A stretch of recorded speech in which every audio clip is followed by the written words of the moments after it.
Немаме правна држава, а во судството сите се штитат меѓу себе. Не стивнуваат разочарувањата во битката за правда на Наташа Димитриевска од Тетово, која пред 2 години во сообраќајка во Скопје ги загуби сопругот и нероденото дете, а виновникот доби само условна казна. И Наташа се уште се опоравува од тешките последици од сообраќајката. Деновиве повторно имала операција на ногата, но вчера само што излегла од болница, добила уште една лоша вест. Известување дека Вишото јавно обвинителство не видело пропусти во работењето на јавниот обвинител, на што Наташа реагираше по пресудата. Во обвинението бил изоставен доказот за незината загуба на плодот, имало грешки во записникот на СВР, пробиени биле законски рокови на постапката. Но и покрај ова се, нејасно е зошто и кој ја штити обвинителката. Која е обвинителката? Која е Снежана? Кој стои позади неја?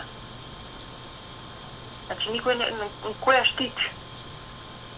Дали е тоа обвинетиот или имаме други лица и други поврзаности? Не верувам во правда во Македонија и во судството и во јавното обвинителство и потребно и необходно да се изврши одредено прочистување на кадрите. Јавно за прв пат ќе проговорим дека политичкиот удел е голем при изборот на овие кандидати, а потоа кои што станале суди или јавни обвинители. Незадоволна од пресудата и текот на судската постапка, Наташа со последни сили ќе се бори до крај, во надеж дека ќе ја добие правдата, иако се сомнева дека ќе успее. Таа не доби правда ниту за смртта на незиниот татко, кој почина од компликации на коронавирусот, кој го доби во болницата во Козле, случај кој отвори многу прашања и привремено стави клуч на заводот, откако бројни вработени испаднаа позитивни. И за овој случај се жалеше на здравствени пропусти, но доби одговор дека нема никаква вина. По моје барање, известена сум дека не е најдено никаков пропуст, кој што е стврдено од Лекарската комора и Министерството за здравство и работењето на овој центар во Козле.